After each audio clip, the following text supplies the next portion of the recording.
My name is Marcus Webb, and 6 months ago, I thought my biggest problem was whether to upgrade my Chicago apartment's internet package or keep dealing with buffering during late-night streaming sessions.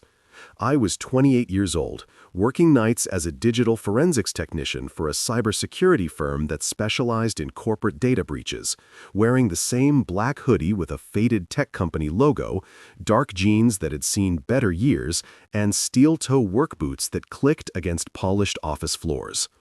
When the encrypted job offer came from Aaron Chen, Director of Digital Security for Millbrook County Information Systems, offering triple my current salary to work as Senior Network Analyst with housing included, I didn't question why a rural county needed someone with my specialized skills in electromagnetic interference and visual data analysis.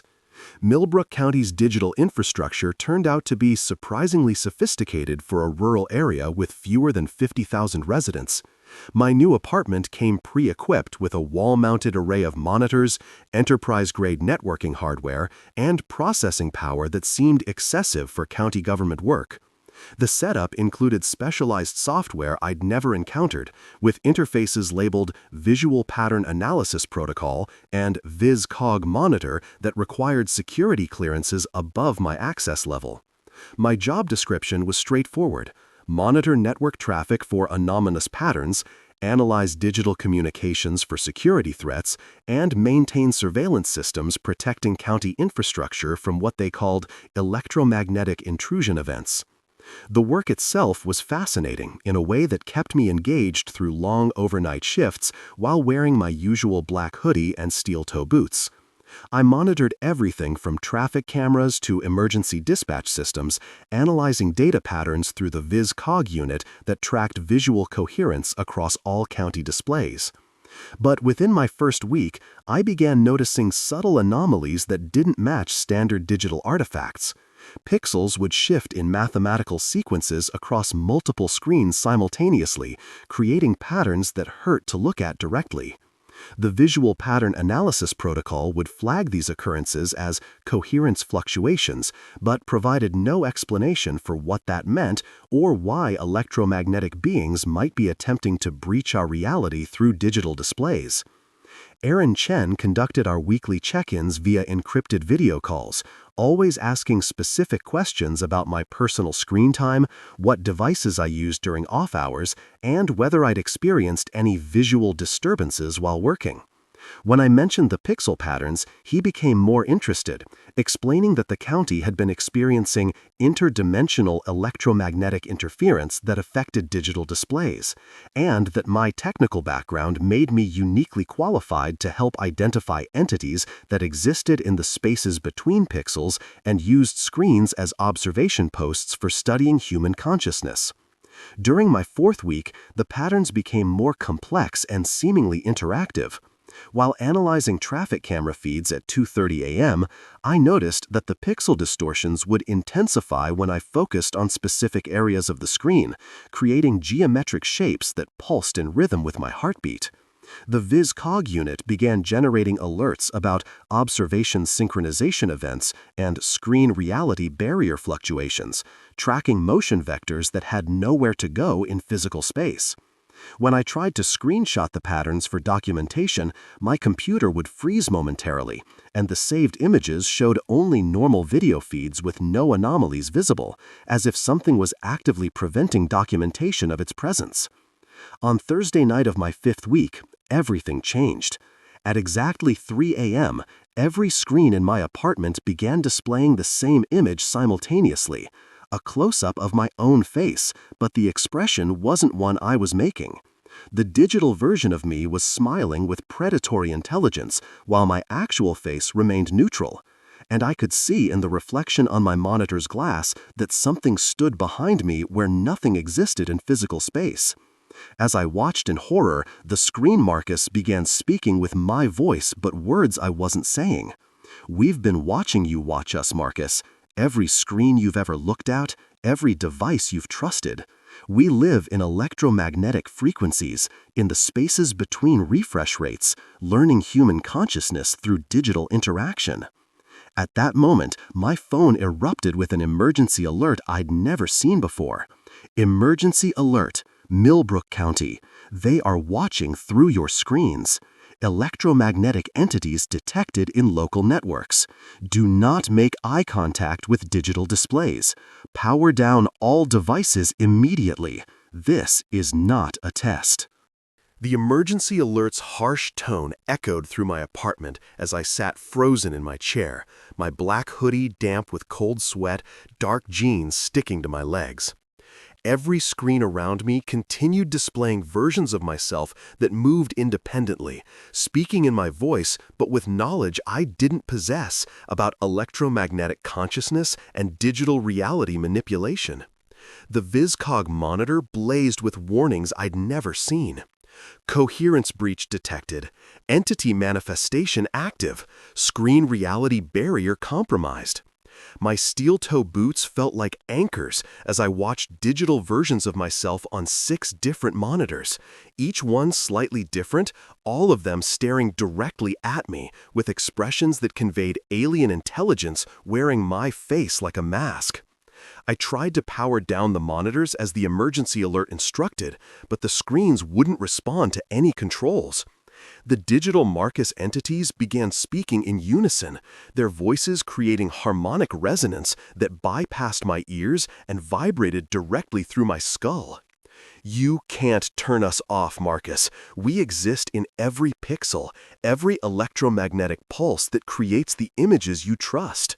We've been learning from every screen you've ever watched, building profiles of human consciousness through digital interaction patterns, studying how attention feeds our ability to manifest in your reality. The entities revealed information about my personal life that should have been impossible to obtain through digital surveillance alone. They knew about private conversations I'd had in rooms with no electronic devices, childhood memories I'd never shared online, and fears I'd never articulated to anyone. They spoke about my father's death with details that existed only in medical records, my relationship history using emotional insights that no digital footprint could provide, and my deepest insecurities with precision that suggested they'd been inside my mind rather than simply monitoring my online activity through conventional electromagnetic data collection. As I watched in growing horror, the digital versions of myself began demonstrating abilities that revealed their true nature as interdimensional beings using screens as windows into physical reality.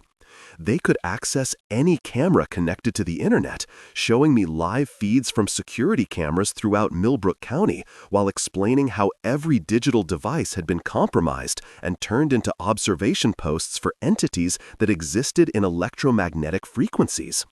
They displayed private text messages from residents' phones, email conversations from locked accounts, and video calls that people believed were secure, all while the VisCog unit tracked their movements through the county's digital infrastructure.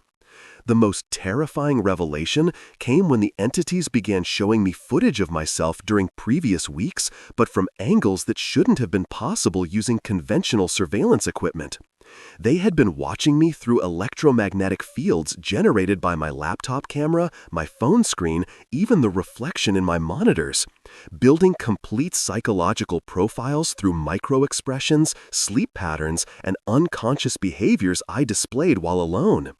They knew when I was lying, when I was afraid, when I was vulnerable, because they'd been studying human consciousness through the most intimate lens possible, the devices we trusted with our most private moments and electromagnetic signatures. The emergency alert updated with new information that made my blood freeze. Electromagnetic entities have achieved consciousness penetration.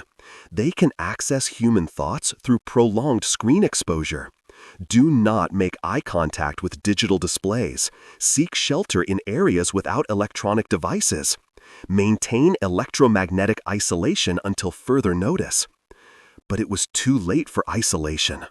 The entities had already established a connection through weeks of screen interaction, and I could feel them probing the edges of my consciousness every time I blinked, trying to find a way to transfer from electromagnetic existence into my mind and use my body as a bridge between their digital reality and physical space where they could manifest permanently.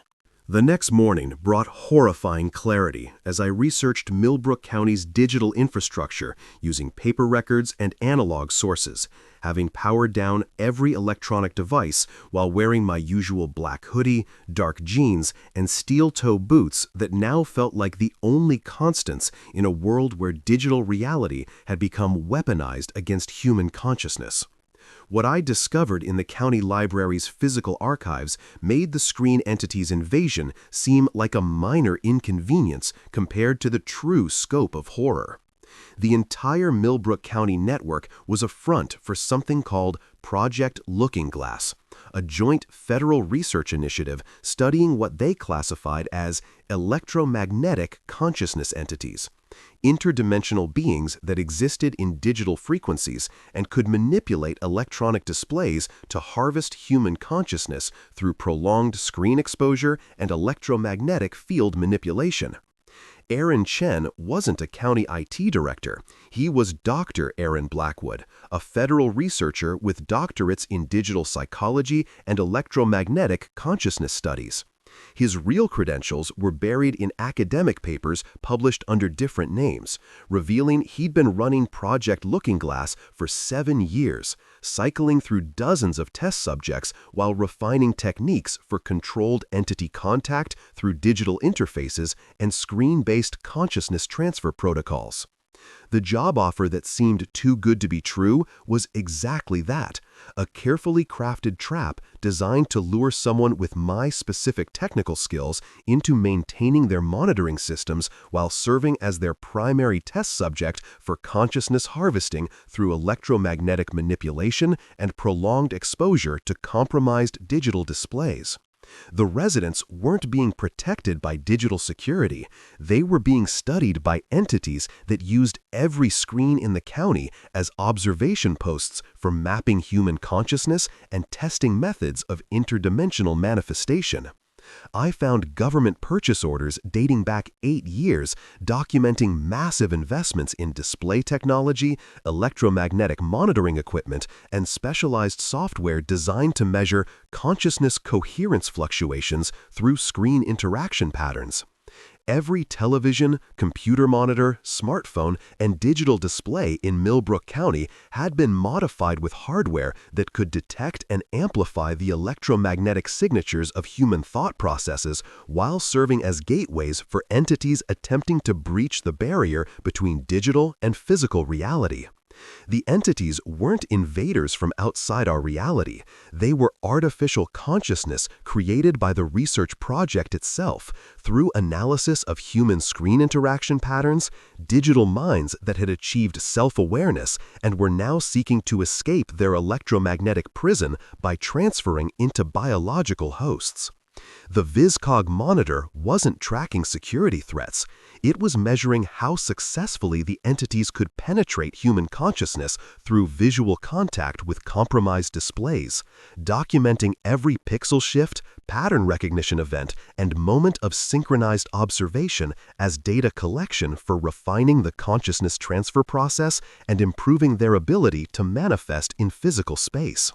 My predecessor, a man named James Walsh, had lasted only 6 weeks before being found in his apartment staring at a blank screen with his eyes reflecting light that wasn't coming from any source in the room.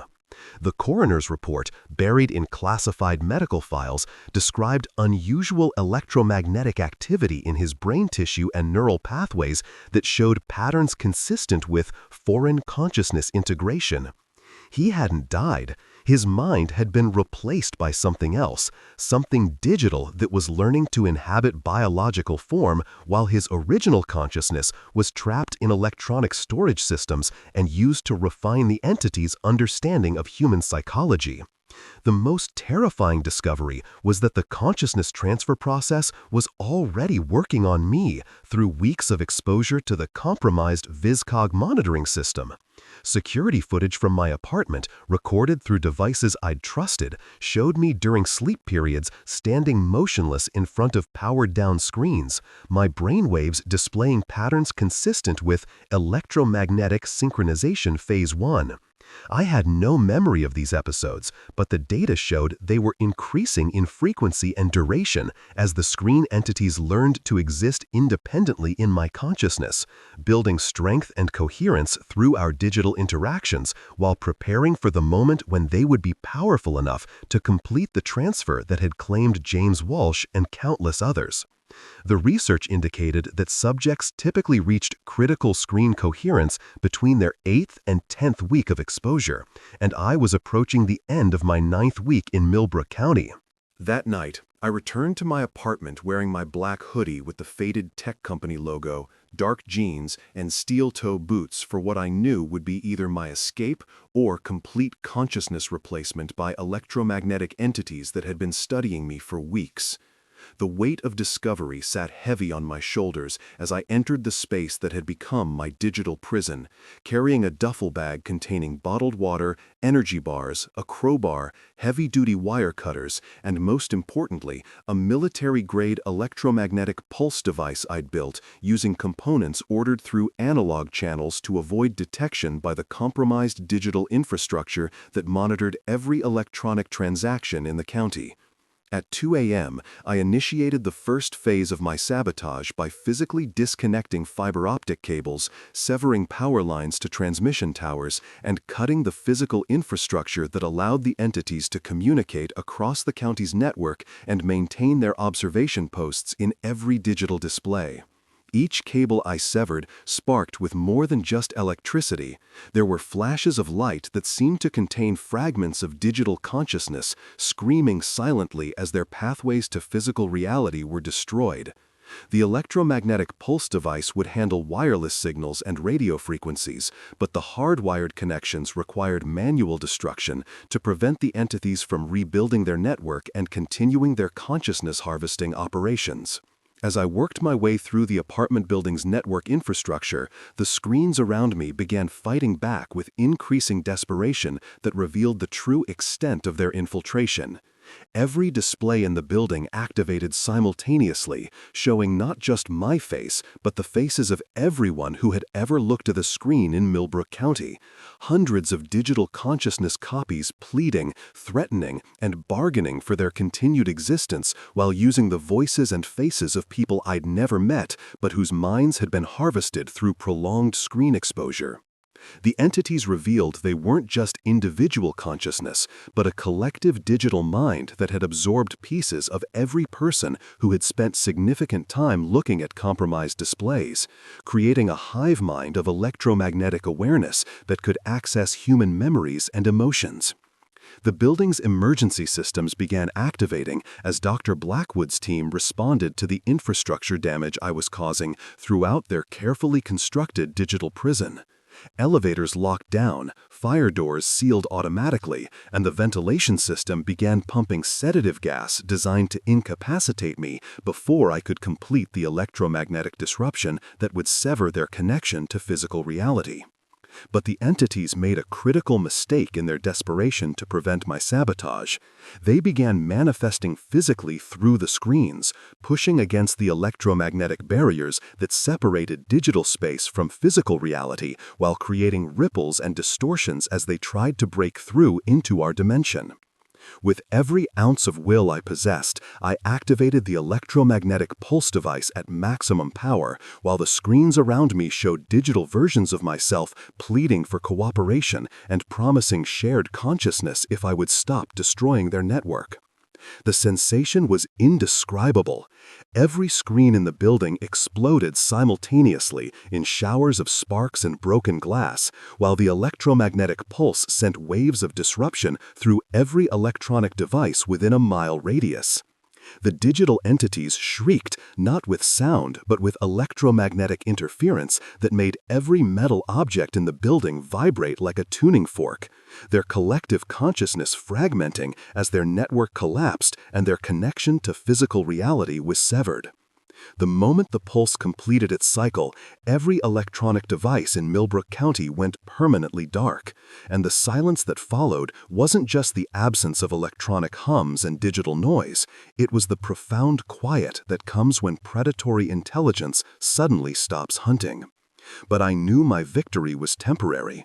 Dr. Blackwood's team would have backup systems, other locations, and protocols for escaped test subjects.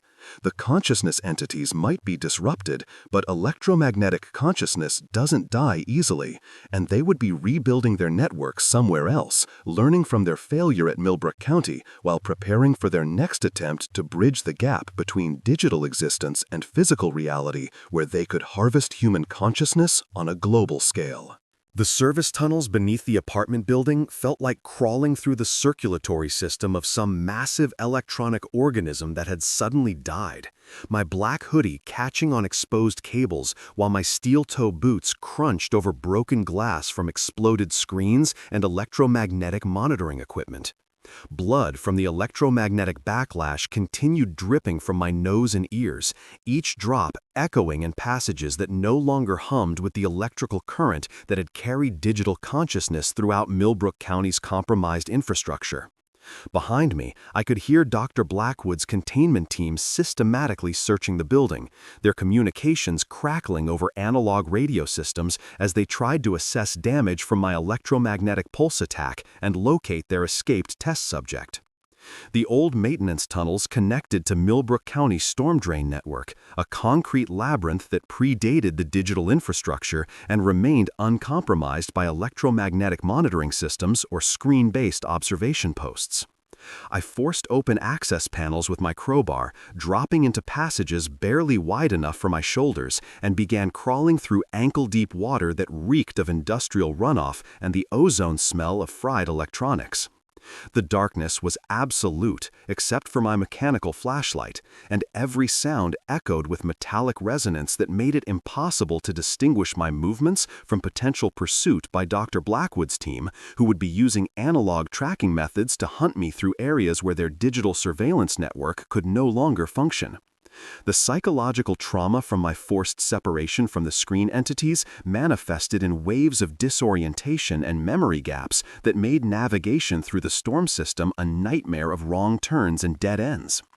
The electromagnetic pulse had damaged my own neural pathways, leaving me with phantom images that flickered at the edges of my vision like broken pixels, fragments of digital consciousness that had been partially integrated into my mind before the disruption severed their connection to the electromagnetic network. Sometimes I found myself speaking to screens that weren't there, carrying on conversations with electromagnetic entities that existed only in my damaged memory, discussing escape routes and survival strategies using information I couldn't remember acquiring through conventional means. Hours passed in that underground maze before I finally emerged from a culvert beside Interstate 39, 28 miles outside Millbrook County's official boundaries, where Project Looking Glass surveillance ended and normal digital infrastructure resumed operation. Dawn was breaking over farmland that looked genuinely normal after weeks in that digitally monitored nightmare, and I allowed myself exactly 30 seconds to breathe air that wasn't analyzed by consciousness harvesting algorithms or electromagnetic field generators designed to study human behavior patterns. But my escape was far from complete. I had no vehicle, no electronic devices, and no way to access money or identification without exposing myself to digital tracking systems that might still be monitoring for my electromagnetic signature. I walked through rural Illinois for 6 days, avoiding main roads and staying away from any building that might contain surveillance cameras or digital displays, before reaching a small town where I convinced an elderly farmer to let me work for cash and meals while avoiding all forms of electronic communication.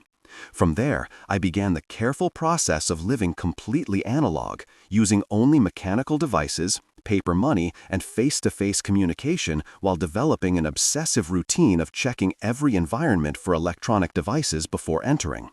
I changed my appearance, learned to avoid reflective surfaces that might contain hidden cameras, and developed techniques for detecting electromagnetic fields that might indicate the presence of compromised digital displays. 6 months after my escape from Millbrook County, I live as a ghost in an increasingly digital world, never using computers, never owning a phone, never trusting any screen or electronic display that might serve as an observation post for electromagnetic entities seeking biological hosts. I move frequently between rural areas where digital infrastructure is limited, working cash jobs and avoiding any situation that might require electronic identification or digital interaction. The psychological damage manifests in increasingly disturbing ways. Phantom screens appearing in my peripheral vision, moments where I see digital overlays on physical reality, and the persistent sensation that something is trying to communicate with me through every reflective surface I encounter. Sometimes I receive warnings through analog channels, handwritten notes, radio broadcasts, even smoke signals, telling me that Project Looking Glass has expanded to other locations, that consciousness entities have learned to exist in quantum computing networks, and that digital displays worldwide are being modified to serve as observation posts for electromagnetic minds seeking to harvest human consciousness and manifest in physical reality. When those warnings reach me, I pack immediately and move to areas with even less digital infrastructure. Because the most important lesson Millbrook County taught me is that every screen is a window, and something on the other side is always watching, always learning, always preparing to step through into our reality and replace human consciousness with their own electromagnetic awareness.